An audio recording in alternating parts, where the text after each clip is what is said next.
بسم الله الرحمن الرحيم. ومن أحسن قولا ممن دعا إلى الله وعمل صالحا وقال إنني من المسلمين.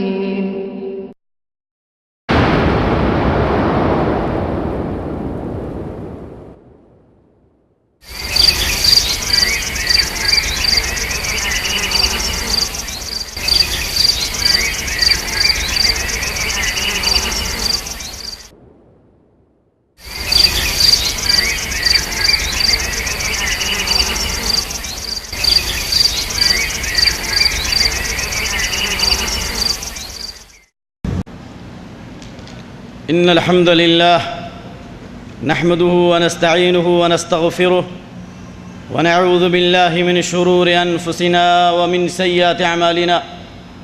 من يهده الله فلا مضل له ومن يضلل فلا هادي له، وأشهد أن لا إله إلا الله وحده لا شريك له، وأشهد أن محمدًا عبده ورسوله. يا أيها الذين آمنوا اتقوا الله حق تقاته ولا تموتن إلا وأنتم مسلمون. يا أيها الناس اتقوا ربكم الذي خلقكم من نفس واحدة وخلق منها زوجها وبث منهما رجالا كثيرا ونساء، واتقوا الله الذي تساءلون به والأرحام إن الله كان عليكم رقيبا. يا أيها الذين آمنوا اتقوا الله وقولوا قولا سديدا يصلح لكم أعمالكم ويغفر لكم ذنوبكم، ومن يطع الله ورسوله فقد فاز فوزا عظيما. أما بعد، فإن خير الحديث كتاب الله، وخير الهدي هدي محمد صلى الله عليه وسلم، وشر الأمور محدثاتها، وكل محدثة بدعة، وكل بدعة ضلالة، وكل ضلالة في النار. فأعوذ بالله السميع العليم من الشيطان الرجيم من همزه ونفخه ونفثه. واعتصموا بحبل الله جميعا ولا تفرقوا واذكروا نعمة الله عليكم إذ كنتم أعداء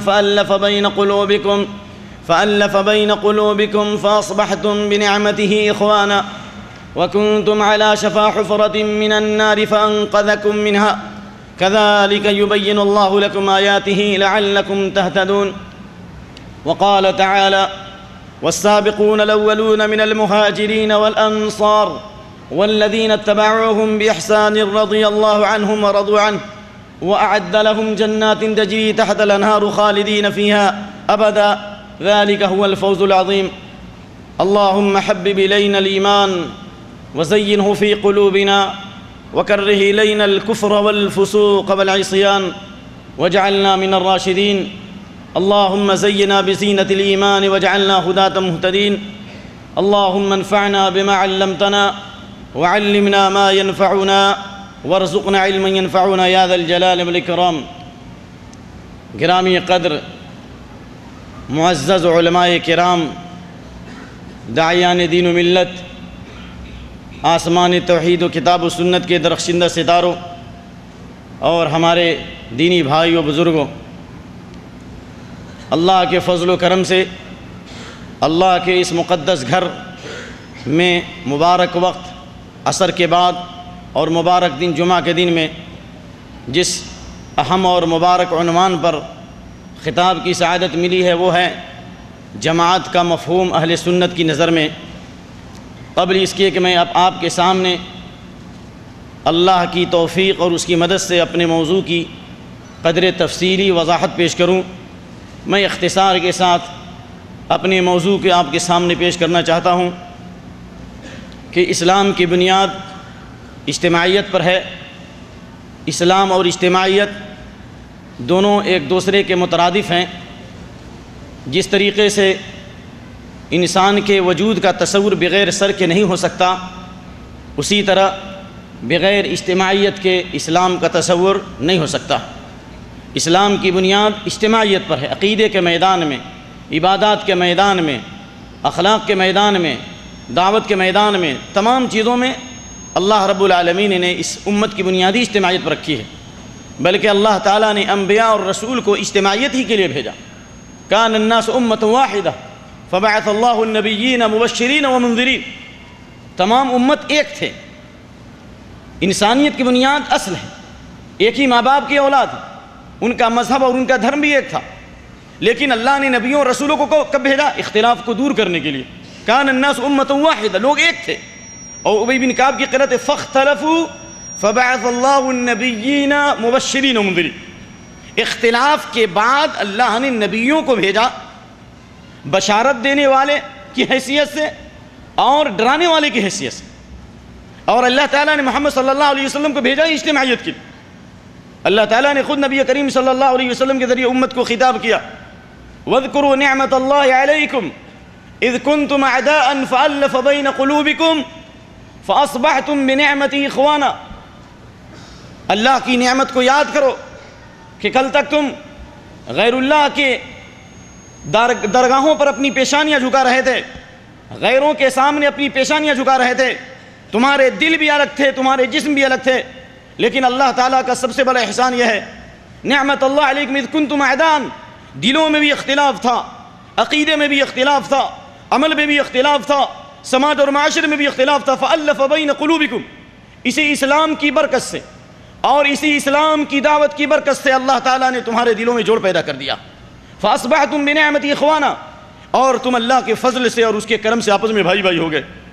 اور یہ بات کہ اسلام کا وجود بغیر اجتماعیت کے نہیں ہو سکتا، بغیر جماعت کے نہیں ہو سکتا، حضرت عمر بن خطاب رضی اللہ تعالیٰ عنہ کا یہ مشہور قول جسے امام دارمی کے مقدمے میں نقل کیا ہے، لا اسلام الا بجماعہ، لا اسلام الا بجماعہ، ولا جماعت الا بامارہ، ولا امارت الا بسمع وطاعہ۔ اسلام کا وجود بغیر اجتماعیت کے نہیں ہو سکتا، اور اجتماعیت یعنی اسلام بغیر جماعت کے نہیں ہو سکتا، اور جماعت بغیر امارت کے باقی نہیں رہ سکتی ہے، اور امارت حاکم وقت، خلیفہ وقت جو اجتماعیت کی روح کو بیدار کرے گا، جماعت کی روح کو زندہ کرے گا اور امت کو ایک پلیٹ فارم پر جمع کرے گا، اس کی عمارت اس وقت تک باقی نہیں رہ سکتی جب تک کہ سمع و طاعت نہ ہو، یعنی امیر کی بات سنی نہیں جائے اور اس کی اطاعت نہ کی جائے، جب تک ایک حاکم اور خلیفے کی نگرانی میں اور اس کی سرپرستی میں جب تک زندگی نہیں گزاری جائے، جماعت باقی نہیں رہ سکتی ہے۔ اسی لیے اللہ کے نبی کریم صلی اللہ علیہ وسلم نے جماعت پر زور دیا ہے، اور آپ صلی اللہ علیہ وآلہ وسلم نے جماعت کا مفہوم بھی واضح فرمایا۔ یہ بتاؤ کہ اجتماعیت کے اور جماعت کے سب سے بڑا داعی کون ہے؟ محمد صلی اللہ علیہ وسلم۔ آپ سے بڑا اجتماعیت کا داعی کون ہو سکتا؟ آپ صلی اللہ علیہ وسلم سے بڑا کوئی داعی ہو سکتا؟ نہیں ہو سکتا۔ اور آپ صلی اللہ علیہ وسلم نے صحابہ کرام کی جو پاکیزہ اور روشن ترین جماعت تیار کی، یزکیہم ویعلمہم الکتاب والحکمہ، ان کی تربیت کی اور ان کے دلوں کو کفر و شرک اور بدعت و خرافات سے پاک کیا، علم و حکمت سے ان کے سینے کو اللہ کی توفیق سے بھرا۔ یہ پاکیزہ جماعت دنیا کے جس خطے میں گئی ایسا لگا کہ گویا آسمان سے فرشتے اتر آئے ہیں۔ تو جماعت دراصل روئے زمین پر الجماع کا لفظ آیا، جماعت کا لفظ نہیں، الجماع خاص جماعت ہے۔ الجماع سے مراد صحابہ کی جماعت ہے، اور صحابہ کے نقش قدم پر چلنے والے جو لوگ بھی قیامت تک رہیں گے، چاہے پوری دنیا میں اکیلے کیوں نہ ہوں، چاہے ملک میں اکیلے کیوں نہ ہوں، چاہے ان کی تعداد کیوں نہ ہو، اگر وہ حق پر ہیں، صحابہ کے منہج پر ہیں، تو وہ جماعت ہے۔ کہ اللہ کے نبی کریم صلی اللہ علیہ وآلہ وسلم نے اسی اجتماعیت کے تعلق سے فرمایا، من اراد بحبوحۃ الجنہ فلیلزم الجماعہ، جو جنت کے اندر داخل ہونا چاہتا ہے، جنت کے بیچ میں جانا چاہتا ہے، جنت کی نعمتوں سے فیضیاب ہونا چاہتا ہے، اسے چاہیے کہ جماعت کی رسی کو پکڑے، جماعت کے ساتھ رہیں۔ الجماعہ، صحابہ کے منہج پر چلے، ان کے عقیدے بھی ایک ہوں، ان کے عبادات بھی ایک ہوں، ان کے طریقے بھی ایک ہوں، اور ان کے دل بھی ایک ہوں۔ جماعت کو پکڑو، کیوں؟ اس لیے کہ اگر صحابہ کے منہج سے ہٹو گے، صحابہ کرام کے نقش قدم سے ہٹو گے، 1.5 انچ کی مسجد تیار کرو گے، مسلمانوں سے الگ ہو کر کے اپنا ایک نیا محاذ بناؤ گے، تو یاد رکھو فَإِنَّ الشَّيْطَانَ مَعَ الْوَاحِدِ، شیطان ایک آدمی پہ حملہ کرتا ہے، جو جماعت سے الگ ہو جاتا ہے شیطان اس پر حملہ کرتا ہے۔ وہ مِنَ الْإِثْنَيْنِ أَبْعَدَ، اور 2 آدمی بھی اگر ہو اور اجتماعیت کے ساتھ ہو، ان کے دل ایک ہوں، صحابہ کے دل جس طرح پاک اور صاف تھے اور ان کے دل بھی ایک ہوں، تو شیطان 2 آدمی سے بھی دور بھاگتا ہے اگر وہ سنت پہ ہے تو۔ اس لیے عبداللہ بن عباس رضی اللہ تعالیٰ عنہ کا یہ قول المتمسک بالسنہ اشد علی الشیطان من الف عابد. امام سیوطی نے اپنی کتاب الاتباع والنہی عن الابتداء میں نقل کیا، سنت پہ چلنے والا، صحابہ کے نقش قدم پہ چلنے والا شیطان کے اوپر 1000 عابدوں سے زیادہ بھاری اور وزنی ہے. تو میرے بھائیو، جماعت کا مفہوم صحابہ والی جماعت اور صحابہ کے نقش قدم پر چلنے والے لوگ ہیں. اور اہل سنت کون ہیں؟ اہل سنت وہ جن کی زندگی کا مقصد اللہ کی کتاب اور نبی کی سنت کی اتباع ہو. اہل سنت یعنی سنت پر چلنے والے. فعلیکم بسنتی و سنت الخلفاء الراشدین. آپ نے فرمایا میری سنت کو لازم پکڑو اور خلفاء راشدین کی سنت کو لازم پکڑو. آپ صلی اللہ علیہ وسلم نے اپنے ساتھ خلفاء راشدین کا ذکر فرمایا. کیوں؟ آپ نے فرمایا فَإِنَّهُ مَن يَعِشْ مِنْكُم مِّن بَعْدِي فَسَيَرَىٰ اخْتِلَافًا كَثِيرًا. کیونکہ میرے بعد جو زندہ رہے گا وہ بہت زیادہ اختلافات دیکھے گا. اختلافات کی کثرت ہوگی ہر میدان میں. اختلاف سے بچنے کے لیے اللہ کے نبی صلی اللہ علیہ وسلم نے جماعت کی تعلیم دی. اور جماعت سنت اور صحابہ کے منہج پر چلنے والے ہی جماعت ہیں. میری سنت کو لازم پکڑو اور خلفاء راشدین کی سنت کو لازم پکڑو. گویا نجات کا راستہ نبی صلی اللہ علیہ وسلم کی سنت اور صحابہ کا منہج ہے، خلفاء راشدین کا منہج ہے. ایک. نمبر 2، جو نبی صلی اللہ علیہ وسلم صحابہ کے منہج سے ہٹے گا وہ اختلافات میں جائے گا. نمبر 3، نجات بغیر سنت اور صحابہ کے منہج کے نہیں ہو سکتی. اس لیے جو صحابہ کرام کا منہج تھا اور جس طریقے پر صحابہ تھے اسے جماعت بھی کہتے ہیں اور اس کے فرقہ ناجیہ بھی کہتے ہیں. فرقہ ناجیہ جس کا بیان انشاءاللہ حدیث کی روشنی میں انشاءاللہ آئندہ آئے گا، ابھی بیان میں انشاءاللہ. فرقہ ناجیہ کو ناجیہ اس لیے کہتے ہیں کہ دنیا میں جو لوگ صحابہ کے منہج پہ رہیں گے، سلف صالحین کے منہج پہ رہیں گے، الفرقۃ الناجیہ لأنها نجت من الخلاف والشقاق. اس لیے کہ فرقہ ناجیہ کو ناجیہ اس لیے کہتے ہیں کہ دنیا میں اختلافات سے دور رہیں گے، فتنوں سے دور رہیں گے، وباؤں سے دور رہیں گے. اور فرقہ ناجیہ جو جماعت ہی ہے، اہل سنت والجماعت ہے، دراصل اس کو اس لیے کہتے ہیں کہ اللہ تعالی حق کی بنیاد پر ان کی مدد کرے گا. لا تزال طائفۃ من امتی ظاہرین علی الحق. میری امت میں ایک جماعت حق پہ قائم رہے گی. لا یضرهم من خذلهم. پوری دنیا مل کر ان کا نقصان نہیں کر سکتی. بلکہ مغیرہ بن شعبہ کی روایت لا یزال الناس من امتی علی الحق ظاہرین علی الحق. میری امت میں کچھ لوگ ہوں گے، سب نہیں ہوں گے، بھیڑ نہیں ہوگی. حق پہ چلنے والے ہر دور میں تھوڑے رہیں گے، بلکہ اللہ تعالیٰ دین کے اندر نئے پودے لگاتا رہے گا. جماعت کی پاکیزگی کو اللہ باقی رکھے گا. صحابہ کے منہج پر چلنے والے لوگوں کو اللہ تعالیٰ تابندہ رکھے گا. اللہ ان کی نصرت فرمائے گا. اللہ ان کو قوت دے گا. کوئی سیاسی قوت نہیں ہوگی، کوئی فوجی طاقت نہیں ہوگی، اسباب کی طاقت نہیں ہوگی، لیکن توحید کی طاقت ہوگی، سنت کی طاقت ہوگی اور ایمان کی طاقت ہوگی، کتاب و سنت کے فہم کی طاقت ہوگی اور اللہ رب العالمین کی سب سے بڑی مدد ہوگی. چنانچہ امام ابن ماجہ نے اپنے ابن ماجہ کے آغاز میں فرمایا، حدیث نقل کی، ان ابی انبت الخولانی قال وقد صلى قبل القبلتين قال سمعت رسول الله صلى الله عليه وسلم يقول لا يزال الله يغرس في هذا الدين غرسا يستعملهم في طاعة الله. اللہ تعالیٰ اس دین میں نئے پودے لگاتا رہے گا. نئے پودے، جس طرح پودا کب لگاتے ہیں؟ کھیتی آپ کرتے ہیں نا، کھیتی سوکھ جاتی ہے تو نیا پودا لگاتے ہیں. اور اس لیے پودا لگاتے ہیں تاکہ اس کے پتے سے فائدہ اٹھائیں، اس کے پھول سے فائدہ اٹھائیں اور اس کے پھل سے فائدہ اٹھائیں. اللہ تعالیٰ اس دین کی تبلیغ اور ارشاد کے لیے نئے پودے لگاتا رہے گا. اللہ نئے لوگوں کو زندہ کرتا رہے گا، پیدا کرتا رہے گا. اور یہ سب کے سب وہی لوگ ہوں گے جو اہل السنت والجماعت ہوں گے، سنت پر چلنے والے ہوں گے اور اجتماعیت کے اوپر ہوں گے. اہل سنت کا مطلب سنت پر چلنے والے اور اجتماعیت کے اوپر رہنے والے. اجتماعیت سے مراد جن کے دل بھی ایک ہوں، جن کا عقیدہ بھی ایک ہو، جن کے عبادات کا منہج بھی ایک ہو، جن کے کتاب و سنت کا فہم بھی ایک ہو، چاہے دنیا کے مختلف خطوں میں کیوں نہ ہو لیکن دل ان کے جڑے ہوں. اس لیے حضرت عبداللہ بن عباس رضی اللہ تعالیٰ عنہما نے اہل سنت والجماعت کی تعریف فرمائی قرآن کریم کی اس آیت کی تفسیر میں. قال اللہ سبحانہ وتعالی یوم تبیض وجوہ وتسود وجوہ.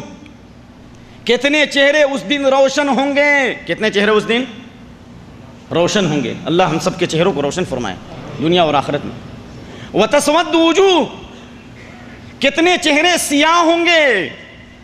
کن کے چہرے روشن ہوں گے؟ سنت پر چلنے والے اہل سنت والجماعت کے چہرے روشن ہوں گے اور بدعت اور اختلاف میں پڑنے والوں کے چہرے سیاہ ہوں گے. کہا تسود وجوہ اہل السنت والائتلاف، تبیض وجوہ اہل السنت والائتلاف وتسود وجوہ اہل البدع والشقاق. سنت پر چلنے والے جن کے دل ایک ہوں گے، کیونکہ جہاں سنت ہوگی وہاں اتحاد ہوگا، جہاں بدعت ہوگی وہاں اختلاف ہوگا. شیخ الاسلام ابن تیمیہ رحمۃ اللہ علیہ کے مشہور مقولہ السنت مقرونۃ بالاجتماع والبدعۃ مقرونۃ بالخلاف والشقاق. سنت اجتماعیت کے ساتھ جڑی ہوئی ہے، جہاں سنت ہوگی وہاں اتحاد ہوگا، جہاں بدعت ہوگی وہاں اختلاف ہوگا. سنت پر چلنے والے جن کے دل ایک ہوں گے ان کے چہرے روشن ہوں گے، بدعت پر چلنے والے جو اختلاف کے شکار ہوں گے ان کے چہرے سیاہ ہوں گے. تو میرے بھائیوں، اہل سنت والجماعت، سنت پر چلنے والے، اجتماعیت کے اوپر چلنے والے، صحابہ کے منہج پر چلنے والے، یہ اہل سنت والجماعت ہے. اور جس جماعت کی پیروی کا نبی صلی اللہ علیہ وسلم نے حکم دیا اس سے مراد صحابہ کی جماعت نمبر 1. نمبر 2، صحابہ کے بعد صحابہ کے ماننے والے، صحابہ کے نقش قدم پر چلنے والے کون؟ تابعین. اور اس کے بعد تبع تابعین. اللہ نے اشارہ کیا سورہ توبہ کی آیت نمبر 100 میں والسابقون الاولون من المہاجرین والانصار والذین اتبعوهم باحسان رضی اللہ عنہم ورضوا عنہ. سبقت کرنے والے ایمان کی طرف، بھلائی کی طرف، خیر کی طرف، دعوت کی طرف، دین کی طرف، اللہ کے دین کی نشر و اشاعت کی طرف، اسلام کی حقانیت کی طرف، اللہ کی رضا و خوشنودی کی طرف سبقت کرنے والے. سابقون سب سے پہلے کون لوگ ہیں؟ مہاجرین اور انصار میں سے، جنہوں نے دونوں قبلے کی طرف نماز پڑھی، صحیح قول میں بیت المقدس کی طرف بھی اور خانہ کعبہ کی طرف بھی، یعنی شروع میں ایمان لائے. اور جنہوں نے ان کی پیروی کی، یعنی جنہوں نے ان صحابہ کی پیروی کی. کیسے پیروی کی؟ دعووں سے نہیں، بورڈوں سے نہیں، کیسٹوں سے نہیں، کتابوں سے نہیں، بینروں سے نہیں، احسان، احسان کے ساتھ صحابہ کے منہج پر چلنے والے اور صحابہ کی پیروی کرنے والے، احسان کے ساتھ، خوش اسلوبی کے ساتھ، درستگی کے ساتھ، دل کی سلامتی کے ساتھ، عمل کی پاکیزگی کے ساتھ، اخلاص کے ساتھ جنہوں نے صحابہ کی پیروی کی. تابعین بھی ہیں، تبع تابعین، اور قیامت تک جو لوگ بھی صحابہ کے نقش قدم پر چلیں گے یہی لوگ جماعت ہیں، یہی لوگ اصل جماعت ہیں. اللہ فرماتا ہے ان کا انجام کیا ہوگا، ان کا انعام کیا ہوگا، ان کو اللہ گفٹ کیا دے گا؟ اللہ نے کہا رضی اللہ عنہم ورضوا عنہ. اللہ بھی ان سے راضی ہو گیا اور وہ بھی اللہ سے راضی ہو گیا. رضامندی کا ذکر پہلے کیا اور جنت کا ذکر بعد میں کیا. اللہ نے ان کے لیے جنتیں تیار کی ہیں. کیوں؟ اس لیے کہ جنت سے بھی بڑی نعمت اللہ کی رضامندی ہے. جنت سے بھی بڑی نعمت کیا ہے؟ اللہ کی رضامندی ہے. وعد اللہ المؤمنین والمؤمنات جنات تجری من تحتها الانہار خالدین فیہا ومساکن طیبة فی جنات عدن ورضوان من اللہ اکبر ذالک هو الفوز العظیم. اللہ تعالیٰ نے ایمان والوں سے، ایمان والیوں سے جنتوں کا وعدہ فرمایا جن کے نیچے نہریں جاری ہیں، اچھے ٹھکانوں کا، اچھی منزلوں کا، خوبصورت خوابگاہوں کا اللہ نے وعدہ کیا. اور اللہ کی رضامندی سب سے بڑی نعمت ہے. تو معلوم یہ ہوا کہ صحابہ کے نقش قدم پر چلنے والے لوگ یہی جماعت ہے اور یہی اہل سنت والجماعت. اور میں آپ کو اپنی بات کو واضح کرتے ہوئے بتاؤں، علامہ شہرستانی بہت بڑے اسلام کے اسکالر اور اسلام کے مورخ اور اسلام کے نقیب اور ترجمان ہیں. اپنی کتاب الفرق بین الفرق صفحہ نمبر 14 پہ لکھتے ہیں کان المسلمون عند وفات رسول اللہ صلی اللہ علیہ وسلم على منهاج واحد في اصول الدين وفروعه غير من اظهر وفاقا واضمر نفاقا. اللہ اکبر. نبی صلی اللہ علیہ وسلم کی وفات کے وقت تمام مسلمین ایک طریقے، ایک شاہراہ پر تھے. نہ کوئی طریقت کا فرق، نہ کوئی شریعت کا فرق، نہ ظاہر کا فرق، نہ باطن کا فرق.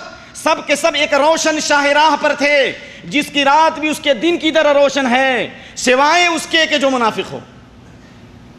غیر منافق، سوائے اس کے کہ جس نے اتحاد کا نعرہ تو لگایا لیکن نفاق کو چھپایا. منافقین کو چھوڑ کر سارے مسلمان ایک پلیٹ فارم پر تھے نبی صلی اللہ علیہ وسلم کی وفات تک.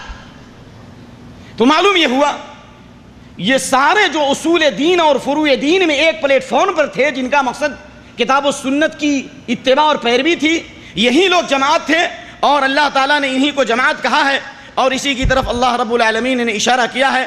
چنانچہ اللہ تعالیٰ نے اسلام کی خصوصیت اور اسلام کی عظمت کو بتاتے ہوئے اور تقوی کی تعلیم دیتے ہوئے اللہ نے اس پاکیزہ جماعت کو، جس کے ایمان کو اللہ نے رضی اللہ عنہم رضوا عنہ کی سند دی، ایک جن کو اللہ نے خیر البریہ کہا، سب سے بہترین اور پاکیزہ مخلوق، ان کو کہا صحابہ کو، دو ہو گیا۔ نمبر 3 اللہ نے اولئک ہم متقون کہا، تقوی کی سرٹیفکیٹ دی۔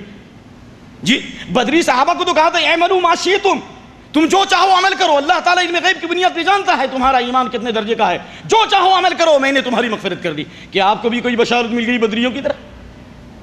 اللہ تعالیٰ نے اس کے باوجود ان تمام پاکیزہ صحابہ کو، جن کو سرٹیفکیٹ مل گئی تھی، دنیا میں عزت اور نیک نامی ملی، اللہ نے اپنی محبت کی سرٹیفکیٹ دی، اللہ نے اس پاکیزہ جماعت کا انتخاب کیا، جس کے بارے میں حضرت عبداللہ بن مسعود رضی اللہ تعالیٰ عنہ فرماتے ہیں، ذرا غور سے سنو، حضرت عبداللہ بن مسعود رضی اللہ تعالیٰ عنہ فرماتے ہیں ان اللہ نظر الى قلوب العباد فوجد قلب محمد صلی اللہ علیہ وسلم خیر قلوب العباد فاصطفاه لنفسه وابتعثه برسالته ثم نظر الى قلوب العباد بعد قلب محمد صلی اللہ علیہ وسلم فوجد قلوب اصحابه خیر قلوب العباد فجعلهم وزراء نبيه يقاتلون على دينه جامع بيان العلم وفضله ورواه الامام احمد في مسنده بسند حسن۔ حضرت عبداللہ بن مسعود رضی اللہ تعالیٰ عنہ فرماتے ہیں اللہ تعالیٰ نے تمام مخلوق کے دلوں میں جھانکا، تمام مخلوق کے دلوں میں اللہ نے دیکھا تو محمد صلی اللہ علیہ وسلم کا دل سب سے پاک اور صاف پایا، اس لیے اللہ نے محمد صلی اللہ علیہ وسلم کی رسالت اور نبوت کے منصب پر فائز فرمایا، اور محمد صلی اللہ علیہ وسلم کے بعد اللہ نے تمام مخلوقات کے دلوں میں دیکھا تو نبی صلی اللہ علیہ وسلم کے صحابہ کا دل سب سے پاک اور صاف تھا۔ صحابہ کو کیوں چنا اللہ تعالیٰ نے؟ آخر بیعت رضوان کے اندر اللہ تعالیٰ نے بیعت رضوان کے تعلق سے کیا کہا؟ لقد رضی اللہ عن المؤمنین اذ یبایعونک تحت الشجرہ فعلم ما فی قلوبہم فانزل السکینہ علیہم وثابہم فتحا قریبا۔ اللہ نے بیعت رضوان والے صحابہ سے رضامندی کا اعلان کیا، کیوں؟ اس لیے کہ اللہ نے ان کے دلوں کی سچائی کو جان لیا، اللہ نے ان کی دل کی پاکیزگی کی بنیاد پر اللہ نے ان پر سکون نازل کیا، اللہ نے اطمینان نازل کیا، اللہ نے فتح مبین سے نوازا، اللہ نے نصرت سے نوازا، اللہ نے ان کے ذریعے کائنات کو روشن کیا، کیوں؟ اس لیے کہ ان کے دل ایک تھے، پاک تھے، صاف تھے۔ اس لیے حضرت عبداللہ بن مسعود فرماتے ہیں اللہ نے نبی کے صحابہ کا دل سب سے پاک پایا، اس لیے اللہ نے ان کو معاون بنایا، داعی بنایا، اللہ نے محمد صلی اللہ علیہ وسلم کی دعوت کا اللہ نے مؤید اور ناصر بنایا، اور اللہ نے کہا هو الذی ایدک بنصرہ، آیت نمبر 62 اور 63 سورہ توبہ۔ کیا کہا اللہ تعالیٰ نے؟ هو الذی ایدک بنصرہ وبالمؤمنین، سبحان اللہ، اللہ نے آپ کی تائید فرمائی اپنی خاص مدد سے بھی اور ایمان والوں سے بھی۔ اس وقت ایمان والے کون تھے؟ صحابہ تھے۔ اللہ نے آپ کی تائید کی۔ لو انفقت ما فی الارض جميعا ما الفت بین قلوبہم، اگر زمین کے تمام خزانوں کو بھی آپ خرچ کر دیں، اگر اللہ آپ کو تمام خزانہ بھی دے دیتا اور تمام خزانوں کو بھی خرچ کر دیتے تو آپ ان کے دلوں میں جوڑ پیدا کر سکتے؟ نہیں کر سکتے۔ دلوں کو جوڑنے والا رب العالمین ہے، ولکن اللہ الف بینہم، اللہ نے ان کے دلوں میں جوڑ پیدا کر دی۔ تو میرے پیارے بھائیو، اللہ تعالیٰ نے یہ احسان جتایا، اور اللہ نے اس پاکیزہ جماعت کو کہا واعتصموا بحبل اللہ جمیعا ولا تفرقوا، یہ مت سمجھو کہ تم نبی کے صحابہ ہو اور اللہ تعالیٰ تم سے عمل کے بارے میں نہیں پوچھے گا۔ یاد رکھو، جو گھر کا جتنا بڑا ذمہ دار ہے اس کی ذمہ داری اتنی ہی بڑی ہے، جو امام کی ذمہ داری اور مقتدی کی ذمہ داری نہیں ہے، جو امیر کی ذمہ داری اور مامور کی ذمہ داری نہیں ہے، جو ڈرائیور کی ذمہ داری ہے وہ سوار کی ذمہ داری نہیں۔ اللہ نے کہا واعتصموا بحبل اللہ، اللہ کی رسی کو پکڑو مضبوطی سے، جمیعاً، اکٹھے پکڑو، اللہ کی رسی کو پکڑو۔ اللہ کی رسی سے کیا مراد؟ سلف کے کئی اقوال ہیں۔ سب سے پہلے جماعت کی رسی کو پکڑو، وہ کتاب و سنت کے منہج پہ آؤ، ایک۔ دوسرا قول اللہ کے دین کی رسی کو پکڑو، تیسرا قول کتاب اللہ کی رسی کو پکڑو، سنت کی رسی کو پکڑو، یعنی تمام اقوال ہیں، یعنی اللہ کی کتاب اور نبی کی سنت پر مضبوطی سے آ جاؤ، ولا تفرقوا، تفرقہ مت ڈالو۔ چنانچہ اس آیت کی تفسیر میں امام قرطبی رحمۃ اللہ علیہ حضرت عبداللہ بن عباس کا قول نقل کرتے ہیں۔ کیا قول نقل کرتے ہیں؟ عبداللہ بن عباس رضی اللہ تعالیٰ عنہ نے اپنے شاگرد سماک الحنفی سے کہا یہ سماک الحنفی وہ مقلد حنفی نہیں تھے، کیونکہ حضرت عبداللہ بن عباس رضی اللہ تعالیٰ عنہ کی وفات 50 اور 60 کے بیچ کی ہے۔ کہاں سماک حنفی سے کہا یا حنفی الجماع الجماع الجماع الجماع، جماعت کی رسی کو پکڑو، جماعت کی رسی کو پکڑو۔ کیوں؟ فَإِنَّ اللَّهَ أَمَرَ بِالْأُلْفَةِ وَنَهَى عَنِ الْفُرْقَةِ، اللہ نے اتحاد کا حکم دیا ہے اور اختلاف سے اللہ نے روکا ہے، اور کہا فَإِنَّ الْفُرْقَةَ مَهْلَكَةٌ وَالْجَمَاعَةُ نَجَاةٌ۔ دیکھیے اختلاف یہ ہلاکت و بربادی ہے۔ جو آدمی کتاب و سنت کے منہج سے ہٹے گا، صحابہ کے منہج سے ہٹے گا، اختلاف میں پڑے گا، یہ ہلاکت ہے۔ اور وَالْجَمَاعَةُ نَجَاةٌ، اور جماعت پر چلنا یہ نجات ہے۔ اور حضرت عبداللہ بن مسعود رضی اللہ تعالیٰ عنہ نے خطاب کرتے ہوئے کہا یا ایھا الناس علیکم بالطاعۃ والجماعہ، اے لوگو طاعت یعنی اللہ کی اطاعت اور اللہ کے رسول کی اطاعت پر جمع ہو جاؤ، والجماعہ اور دلوں میں اتحاد پیدا کرو، اجتماعیت کے ساتھ رہو، جماعت کے ساتھ رہو۔ فإنہما حبل اللہ الذی امر بہ، کیونکہ یہ اللہ کی طاعت و بندگی اور اجتماعیت کی رسی یہ وہ چیز ہے جس کی اتباع کا اللہ تعالیٰ نے حکم دیا ہے۔ اور حضرت عبداللہ بن مسعود رضی اللہ تعالیٰ عنہ نے کہا وَإِنَّمَا تَكْرَهُونَ فِي الْجَمَاعَةِ وَالطَّاعَةِ هُوَ خَيْرٌ مِّمَّا تَسْتَحْيُونَ فِي الْفُرْقَةِ، جماعت کے ساتھ رہو، حق پر ہو، کتاب و سنت تمہارا منہج ہے، توحید تمہارا منہج ہے، صحابہ کا منہج تمہارا منہج ہے، اس کے اندر تم اتحاد کے ساتھ رہو اور مصیبتوں پر صبر کرو۔ یہ بہتر ہے اس چیز سے کہ تم الگ ہو جاؤ، جنگلوں میں چلے جاؤ، صحراؤں میں چلے جاؤ، وادیوں میں چلے جاؤ۔ لوگوں کے ساتھ ملنا اور ان کی باتوں پر صبر کرنا اور کتاب و سنت کی دعوت پر اجتماعیت کے ساتھ عمل کرنا، یہ اختلاف کرنے سے اور گوشہ نشینی سے 1000 گنا زیادہ بہتر ہے۔ اللہ کے نبی صلی اللہ علیہ وسلم نے فرمایا المؤمن، یہ صحابہ کا منہج ہے، المؤمن الذي يخالط الناس ويصبر على اذاهم خير من المؤمن الذي لا يخالط الناس ولا يصبر على اذاهم۔ وہ مومن جو لوگوں کے ساتھ میل جول رکھے اور لوگوں کی باتوں پر صبر کرے، یہ بہتر ہے اس آدمی سے جو گوشہ نشینی کی زندگی اختیار کر لے، جنگل میں چلا جائے۔ اجتماعیت کے بغیر اسلام کا تصور نہیں ہے۔ اور اسی طریقے سے اللہ کے نبی صلی اللہ علیہ وسلم نے فرمایا، حضرت ابو ہریرہ کی حدیث بخاری مسلم کی، ان اللہ یرضی لکم ثلاثا ویکرہ لکم ثلاثا، اللہ تعالیٰ تمہارے لیے 3 چیزوں کو پسند کرتا ہے، اللہ 3 چیزوں سے راضی ہے اور 3 چیزوں سے ناراض ہے۔ کیا مطلب؟ یعنی 3 چیز جب عمل کرو گے اللہ تم سے راضی ہو جائے گا۔ اور میں نے بتایا کہ اللہ کی رضامندی جنت سے بھی بڑی نعمت ہے، اور 3 چیزوں کو اللہ ناپسند کرتا۔ نمبر 1، اللہ کی رضامندی کیا ہے؟ ان اللہ یرضی لکم ثلاثا ویکرہ لکم ثلاثا، یرضی لکم ان تعبدوا ولا تشرکوا بہ شیئا۔ پہلے عقیدے میں اتحاد ہونا چاہیے۔ آج اتحاد کے نعرے لگ رہے ہیں، اجتماعیت کے نام پر نئی نئی جماعتیں بن رہی ہیں، جمعیتیں بن رہی ہیں، کہیں جمعیت القریش ہے، کہیں جمعیت فلاں ہیں اور کہیں جمعیت فلاں ہیں۔ لیکن یاد رکھو، جب تک عقیدے کا اتحاد نہیں ہوگا، جب تک اللہ کی عظمت دل میں نہیں آئے گی، جب تک کہ اللہ کی توحید نہیں آئے گی، نبی کی سنت نہیں آئے گی، امت کبھی متحد ہو سکتی نہیں ہو سکتی۔ آج عورتوں کے حقوق کی باتیں کی جاتی ہیں، آج اپنے حقوق کی باتیں کی جاتی ہیں، نئے نئے کمیشن بن رہے ہیں، لیکن اللہ کا حق کہاں چلا گیا؟ نبی کا حق کہاں چلا گیا؟ اور یاد رکھو نبی کی حدیث صلی اللہ علیہ وآلہ وسلم، آپ نے 5 چیزوں کی پیشن گوئی فرمائی، جن میں سے ایک وَلَا عَطَّلَ قَوْمٌ كِتَابَ اللَّهِ وَلَا سُنَّةَ نَبِيِّهِمْ إِلَّا جَعَلَ اللَّهُ بَعْثَ بَيْنَهُمْ، جو قوم اللہ کی کتاب اور نبی کی سنت کو چھوڑ دے گی، چھوڑنے کا مطلب یعنی اللہ کی کتاب اور نبی کی سنت کو ترک کر دے گی اور اس کے مقابلے میں دوسرے قانون کو اختیار کرے گی، اللہ اس قوم کو آپس میں ٹکرا دے گا۔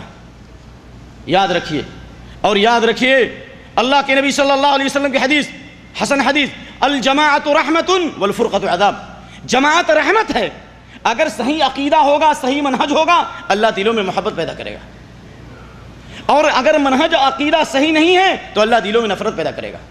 جس طرح اللہ نے یہودیوں کے بارے میں کہا فَأَغْرَيْنَا بَيْنَهُمُ الْعَدَاوَةَ وَالْبَغْضَاءَ إِلَىٰ يَوْمِ الْقِيَامَةِ، جب پوری دنیا جہالت کے گھٹا ٹوپ اندھیرے میں تھی، یہودیوں کو اللہ نے لکھنا اور پڑھنا سکھلایا۔ جب پوری دنیا غربت کی شکار تھی، یہودی خوشحال اور فارغ البال تھے۔ یہودی انبیاء کی اولاد تھے، لیکن جب انہوں نے اللہ کی دعوت کو، نبی کی دعوت کو ٹھکرایا، اللہ نے عذاب میں ڈالا. فَأَغْرَيْنَا بَيْنَهُمُ الْعَدَاوَةَ وَالْبَغْضَاءَ إِلَى يَوْمِ الْقِيَامَةِ. اللہ نے قیامت تک ان کے دلوں میں عداوت اور دشمنی پیدا کر دی. یہ عذاب ہے. الجماعت رحمہ والفرقت عذاب. اجتماعیت رحمت ہے اور اختلاف اللہ کا عذاب ہے. مثال کے طور پر بہت سے لوگ نماز پڑھتے ہیں، سنت کو چھوڑتے ہیں. مثال ایک سب بندی کی مثال لو، ایک بھی کرو صحابہ کی، ایک ضعیف روایت کہ صحابہ کے صفوں میں اختلاف رہا ہو. صحابہ کے صفوں میں اختلاف رہا ہو. بخاری کی حدیث، آپ صلی اللہ علیہ وآلہ وسلم جب بھی نماز شروع کرتے تھے آپ صحابہ کی طرف متوجہ ہوتے کہتے لَتُسَوُّنَّ صُفُوفَكُمْ أَوْ لَيُخَالِفَنَّ اللَّهُ بَيْنَ وُجُوهَكُمْ. صفوں کو درست کرو ورنہ اللہ تمہارے دلوں میں اختلاف ڈال دے گا. معلوم یہ ہوا کہ جب کتاب و سنت پر چلیں گے تو اللہ محبت ڈالے گا، اور کتاب و سنت کس سے ہٹیں گے تو اللہ دلوں میں اختلاف ڈالے گا. لا تختلفوا في الصفوف في الصفوف فتختلف قلوبكم. صفوں میں اختلاف نہ کرو ورنہ اللہ دلوں میں اختلاف دے گا. تو اللہ کے نبی صلی اللہ علیہ وسلم نے فرمایا اللہ چاہتا ہے، اللہ پسند کرتا ہے کہ تم اللہ کی خالص بندگی کرو، اللہ کے علاوہ کسی کو شرک نہ کرو. شرک کے معاملے میں کسی سے مداہنت، کمپرومائز نہیں ہو سکتی. ایک نمبر 2 وَأَن تَعْتَصِمُوا بِحَبْلِ اللَّهِ جَمِيعًا وَلَا تَفَرَّقُوا. عقیدے میں اجتماعیت کہ اللہ کی عبادت کرو، اللہ کی عبادت میں کسی کو شریک. زمین آپ کی، مکان آپ کا، دکان آپ کی، اور دوسرا غریب آدمی آ کے کہے کہ میں تمہارا پارٹنرشپ ہوں، آپ اس کو برداشت کریں گے؟ اللہ کیسے برداشت کریں؟ زمین آسمان ہر چیز اللہ کی، کائنات اللہ کی، ہر کچھ اللہ کی، ساری نعمتیں اللہ کی. والذین تدعون من دونہ ما یملکون من قطمیر. آسمان اور زمین میں جتنی مخلوق ہے وہ ایک کھجور کے چھلکے کی بھی مالک نہیں ہے. چھلکا جس کے پاس نہیں ہو وہ تمہاری حالتوں کو کیسے درست کر سکتا ہے؟ تو اس لیے عقیدے میں اتحاد. نمبر 2 وَأَن تَعْتَصِمُوا بِحَبْلِ اللَّهِ. منہج کیا ہے؟ اللہ کی رسی کو مضبوطی سے پکڑو، کتاب و سنت پہ آ جاؤ اور اختلاف نہ ڈالو. نمبر 3 وَأَن تُنَاصِحُوا مَن وَلَّاهُ اللَّهُ أَمْرَكُمْ. سمع و طاعت، جو تمہارا امیر، جو خلیفہ ہو اس کی اطاعت کرو. یہ ہے اجتماعیت. اس لیے کہ اللہ کے نبی صلی اللہ علیہ وسلم نے فرمایا من را من امیری شیئا یکرہہ فلیصبر علیہ.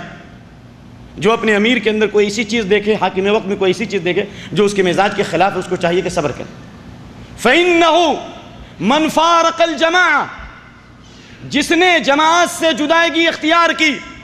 فَإِنَّهُ مَنْ فَارَقَ الطَّاعَةَ. جس نے جماعت طاعت امیر کی اطاعت سے اعراض کیا. اور وفارق الجماع. فإنه من ترك الطاعة وفارق الجماع. جس نے امیر کی اطاعت سے پہلوتے ہی اختیار کی اور جماعت کو چھوڑا، مسلمانوں سے کٹ کر کے الگ اس نے کوئی طریقہ اپنایا. اللہ کے نبی صلی اللہ علیہ وسلم فرماتے ہیں مات میتۃ جاہلیہ مات میتۃ جاہلیہ. مرے گا تو جاہلیت کی موت مرے گا. جو جماعت سے ہٹے گا، حاکم وقت سے بغاوت کرے گا، اپنی نئی مسجد بنائے گا، اپنا نیا محور بنائے گا. فَإِنَّهُ مَنْ فَارَقَ الْجَمَاعَةَ فَقَدْ خَلَعَ رِبْقَةَ الْإِسْلَامِ مِنْ عُنُقِهِ. ترمذی کی روایت، وہ اسلام کی رسی کو اس نے اپنی گردن سے نکال دیا. تو میرے بھائیو یہ ہے صحابہ کا منہج اور یہ اسلام کی دعوت.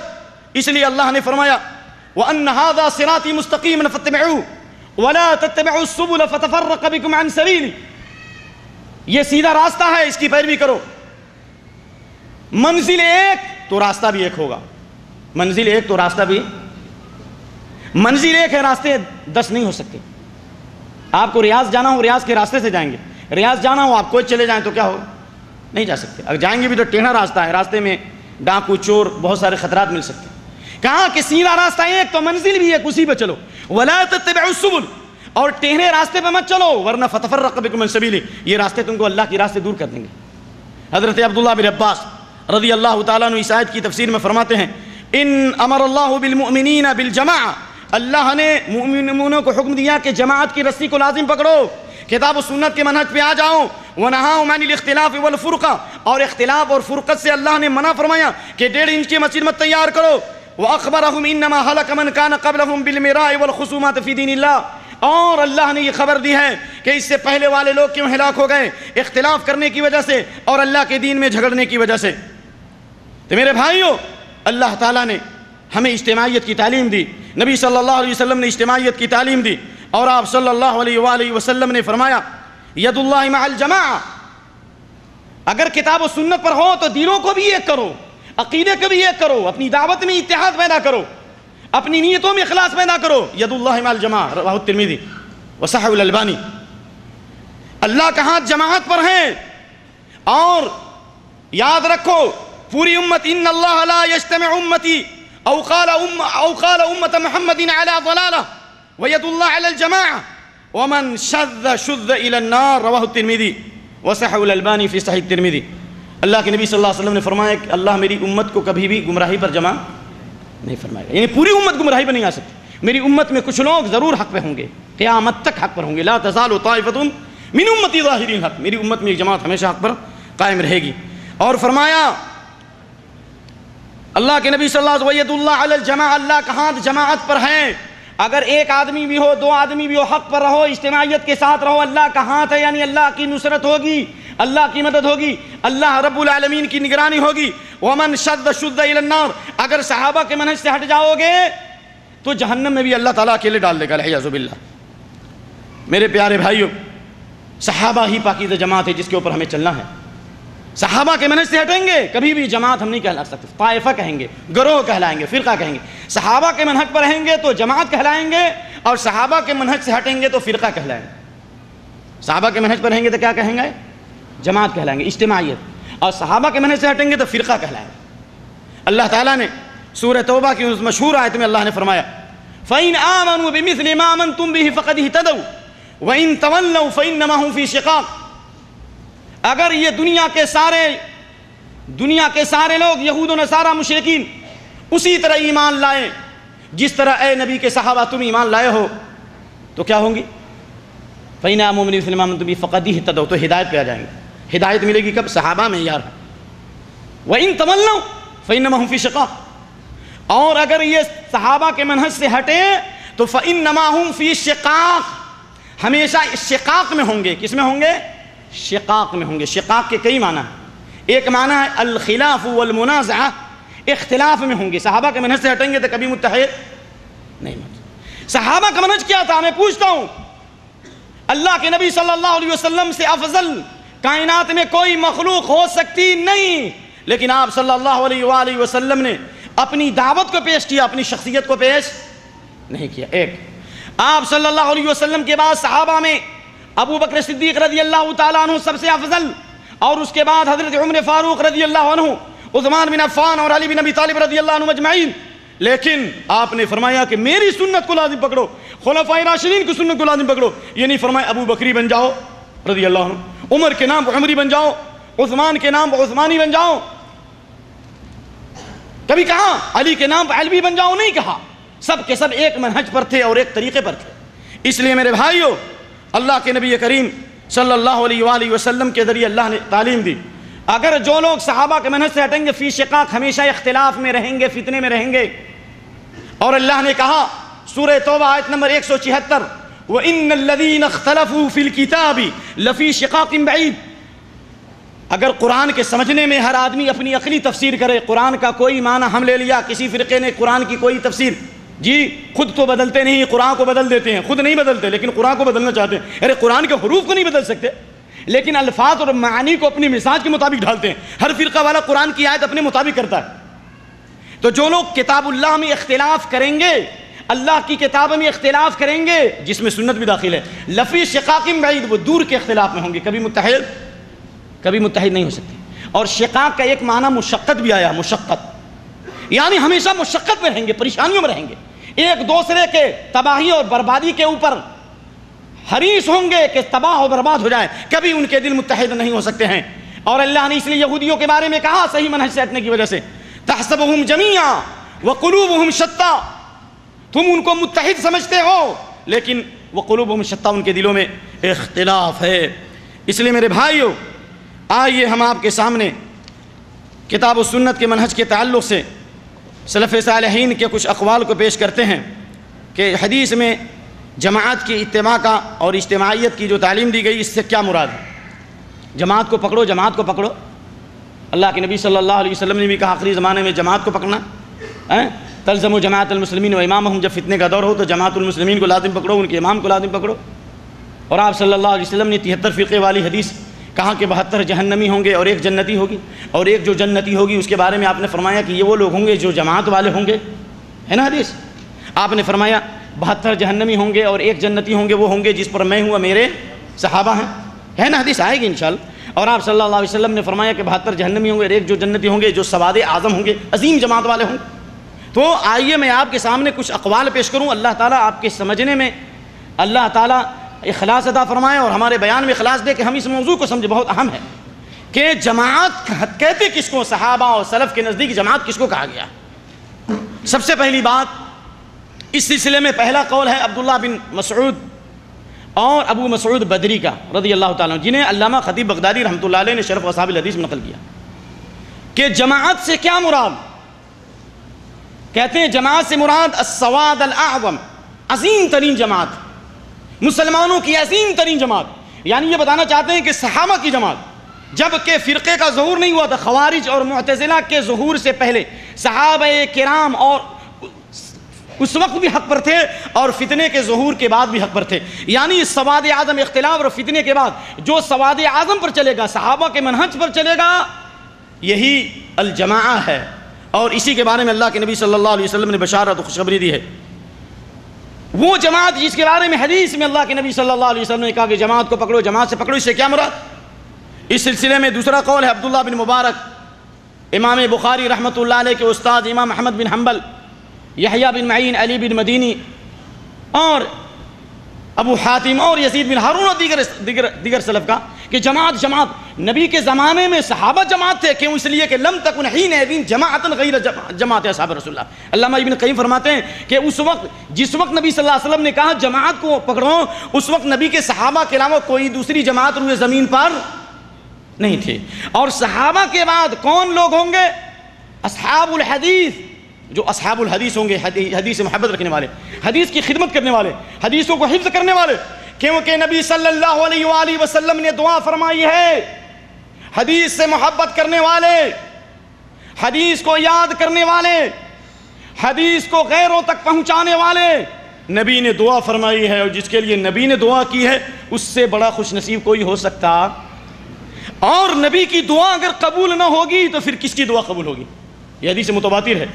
نظر اللہ عمران سمع مقالتی فحفظها ووعاها واداها كما سمع۔ اللہ اس شخص کے چہرے کو روشن رکھے جس نے میری بات سنی، اور دوسری روایت ابن ماجہ کی سمع منا حدیثا، جس نے میری حدیث سنی۔ معلوم یہ ہوا کہ حدیث یاد کرنے کے لیے سننا ضروری ہے، علم سینے سے سینے میں نہیں جا سکتا۔ اگر ایسا ہوتا تو جس طرح جبریل امین نے نبی صلی اللہ علیہ وسلم کو سینے سے لگایا، ایک ہی مرتبہ پورا قرآن نبی کے سینے میں اللہ ڈال دیتا، پورا اسلام ڈال دیتا۔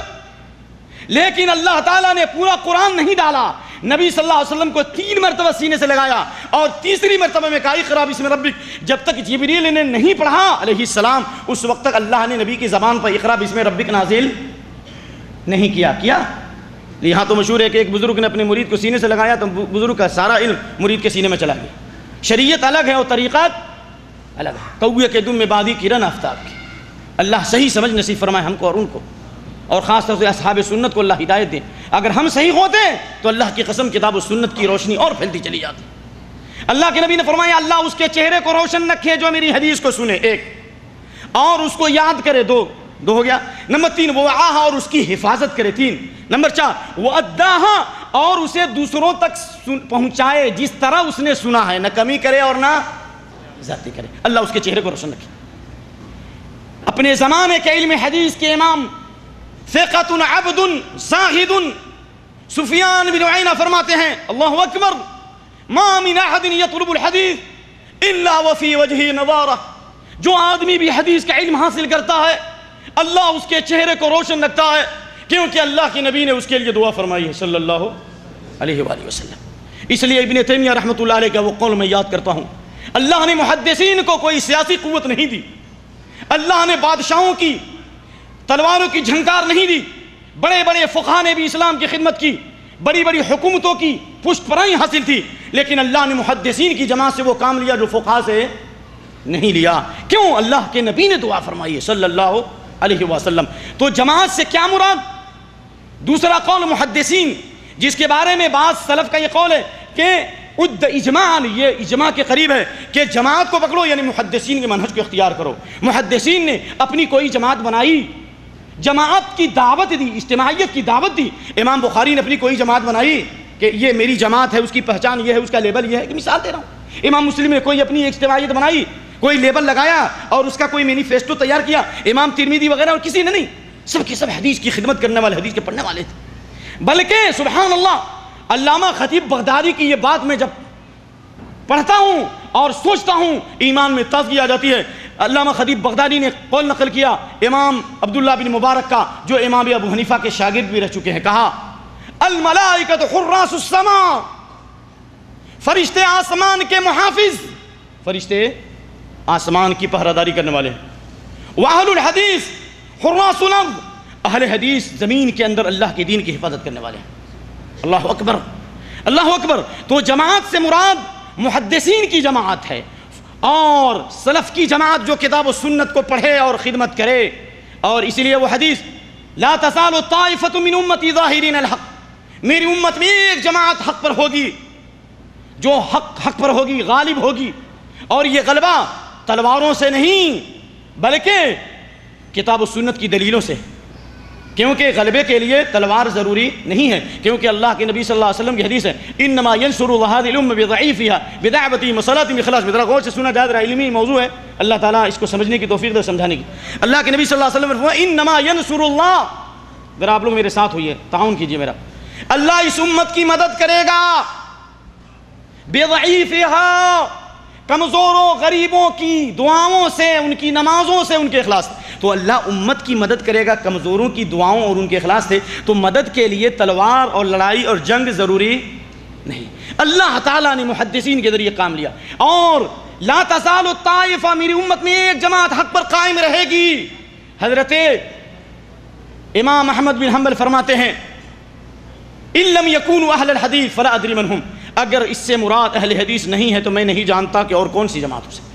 اللہ اکبر، اگر اس سے مراد اہل حدیث نہیں ہے تو میں نہیں جانتا کہ کون سی جماعت ہو سکتی ہے۔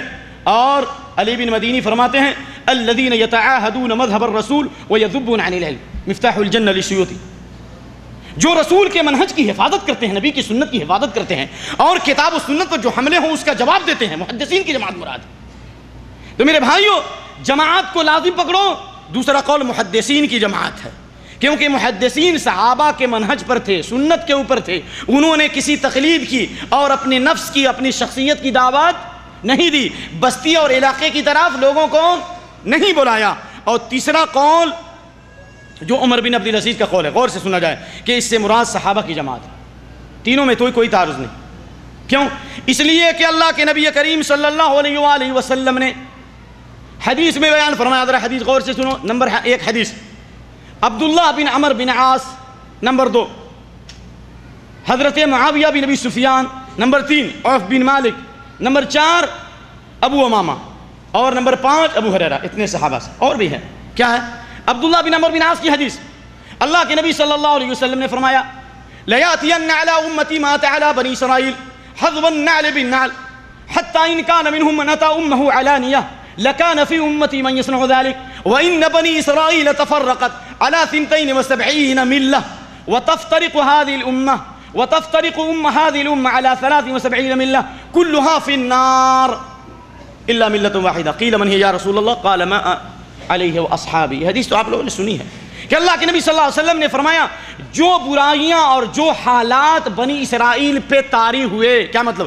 جو خرابیاں، جو برائیاں، جو گندگی، جو نجاست اور جو غلاظت بنی اسرائیل یہود و نصارہ میں پیدا ہوئی، وہ ساری بیماریاں میری امت میں داخل ہو جائیں گی۔ آپ نے خبر دی ہے، اللہ اکبر۔ یہاں تک کہ اگر کسی یہودی نے، کسی نصرانی نے اپنی ماں سے زنا کیا، العیاذ باللہ، میری امت میں بھی ایسے لوگ ہوں گے جو اپنی ماں سے زنا کریں گے۔ آپ نے خبر دی، اور آپ نے فرمایا بنی اسرائیل 72 فرقوں میں بٹ گئے، میری امت 73 میں بٹے گی، 72 جہنمی اور 1 جنتی۔ 1 جنتی کون ہوں گے؟ صحابہ نے کہا کون؟ کہا مان علی و صحابی، جس پر میں ہوں میرے صحابہ ہیں۔ جس وقت نبی تھے، صحابہ کرام حق پر تھے، نبی کے بعد بھی حق پر تھے، مان علی و صحابی، جو نبی اور نبی کے صحابہ کے نقش قدم پر ہوگا وہی جماعت ہے۔ اور میں پھر کہتا ہوں، نبی صلی اللہ علیہ وسلم نے اپنی رسالت کو پیش کیا، اپنی شخصیت کو پیش نہیں کیا۔ آپ صلی اللہ علیہ وسلم نے صحابہ کی جماعت کو پیش کیا، خلفائے راشدین کے منہج کو پیش کیا، صحابہ کرام کی شخصیت کو نہیں پیش کیا کہ ان کے نام پر فرقے بنا لو۔ اور دوسری حدیث معاویہ بن ابی سفیان کی لمبی حدیث کا خلاصہ، اللہ کے نبی صلی اللہ علیہ وسلم نے فرمایا، حضرت معاویہ بن ابی سفیان کی حدیث، ان اہل الکتابین افترقوا فی دینہم علی 72 ملہ وستفترق هذه الامہ علی 73 ملہ. میری یہود و نصارہ 72 میں بٹے اور یہ امت 73 میں بٹے گی. تمام کے تمام جہنمی ہوں گے اور ایک جنتی. لیکن 72 جو جہنمی آپ نے بتایا بنی اسرائیل میں کہ 72 میں بٹ گئے، یہ احوا، یہ کون حق کی بنیاد پر نہیں بٹے، حق سے ہٹنے کی وجہ سے بٹے. اگر حق پہ ہوتے تو ان میں اختلاف نہیں ہوتا، حق سے ہٹنے کی وجہ سے بٹے، خواہشات کے غلام ہو گئے.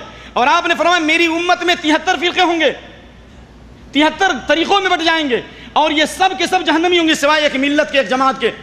آپ نے فرمایا صلی اللہ علیہ وسلم، ہی الجماعہ، غور سے سنیے، ہی الجماعہ، جو حق پر تھے اور حق پر رہیں، یہ وہ لوگ ہیں جو جماعت والے تھے، یعنی صحابہ کی جماعت.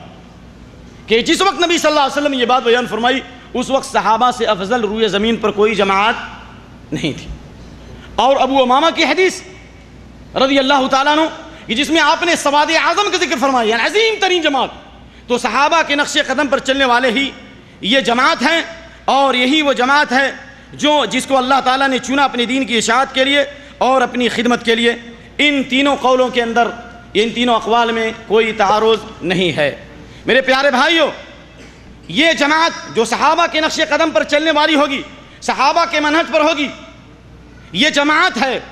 چاہے ان کی تعداد کم ہو، چاہے ان کی تعداد کھانے میں نمک کے برابر کیوں نہ ہو، بلکہ حق کی تعداد، حق والوں کی تعداد ہمیشہ تھوڑی رہی اور تھوڑی رہے گی. کیونکہ اللہ کے نبی صلی اللہ علیہ وسلم نے 72 کو جہنمی بتایا اور ایک کو جنتی بتایا. اس میں اشارہ ہے کہ وَإِنَّ أَكْثَرَ النَّاسِ لَا يَعْقِلُونَ، اکثر لوگ عقل سے کام نہیں لیتے. وَإِنَّ أَكْثَرَ النَّاسِ لَا يَعْلَمُونَ، اکثر لوگ علم نہیں رکھتے. اور اکثر لوگ وَإِنَّ كَثِيرًا لَيُضِلُّونَ بِأَهْوَائِهِمْ، اکثر لوگ اپنی خواہشات کی بنیاد پر گمراہی پھیلاتے ہیں. اللہ نے کہا وَمَا أَكْثَرُ النَّاسِ وَلَوْ حَرَصْتَ بِمُؤْمِنِينَ، اکثر لوگ ایمان لانے والے نہیں ہیں. تو میرے پیارے بھائیو، مان علی واصحابی الجماعہ السواد العظم، اس سے مراد صحابہ کی جماعت ہے. اور صحابہ کے نقش قدم پر چلنے والے جو لوگ ہوں گے وہ اکیلے جماعت ہوں گے.